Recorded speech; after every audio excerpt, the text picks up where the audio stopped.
My name is Raul Martin Romero, and I am a script coordinator and a screenwriter based in Los Angeles.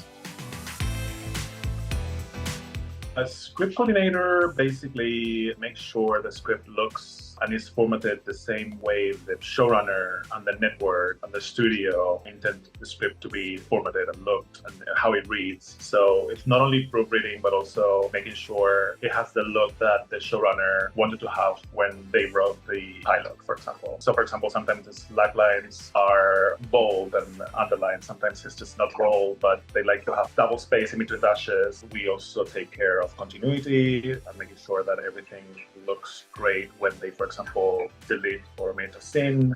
You have to be careful with those things. Sometimes you delete a scene and then someone or something that was in that scene appears somewhere else in the script. Therefore, there's a continuity mistake there. So that's basically what I do. It's super cool. I'm not in an office. Most of the time I'm on set, which I love it. And I'm with the writers. I'm working for TV, which is what I want to do. So it's great.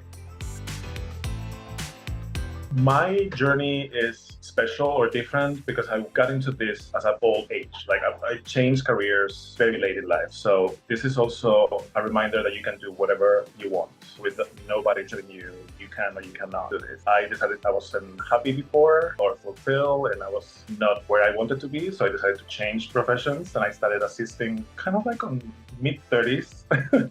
Which is interesting because everybody that you work with is under 20s. So it was a little bit of a challenge, but also that gave me other assets that the other ones didn't have because I had an experience in life that they didn't have. So it just works out. If you're meant to do something, it just works out. I started taking all the writing workshops and classes that I could find in Los Angeles. And then I started creating a network. And then from that network, I was able to find the person who is my mentor to the day, another writer that I love. That person needed an assistant for his own personal thing while working on shows, and then eventually heard of a position to be a writer's PA on a show, and then he brought me in for like 2 weeks, but everything was for 2 weeks. Just don't think about it. It just took weeks. If you can take it, great. But then 2 weeks got extended and I worked my ass off and I was making sure that I gave my 120%. It was never 2 weeks. It was get extended and it was other opportunities came from other jobs. So I have been assisting for 4 years or so, and then a writer's PA, and then I was able to get an opportunity as a script coordinator with somebody on a show who had been the script, so it was easy for me to learn because I had them there just for any questions, which was the best way to learn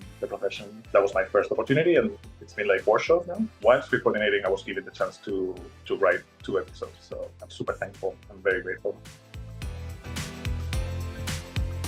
My first one is the minute you quit, your opportunity is there. Always have that in mind. If you quit, nothing is going to happen for sure. So you feel like nothing is happening right now, but you are working on whatever you want to work. So keep going. The second one would be don't make your profession your full life, because it's not. It's great to network all the time. As writers and entertainment people tend to be networking constantly. And then after years, you realize that you don't really have connections or people because you have been just networking, talking about work exclusively. Very recently, I started talking to friends and say, hey, let's just not talk about work. Tell me, how are you? How is your family? Where are you coming from? Where do you want to go? Because it's important to also have meaningful relationships. And sometimes we forget that. The third one, be nice. Sometimes we work with people that are not as nice as they should be. And it's kind of like shocking. In other industries, people are just nice because it's the way it should be. And in our industry, it's kind of like understood that people are assholes. And it shouldn't be that way. So be nice, because that being nice and kind will open a lot of doors for you.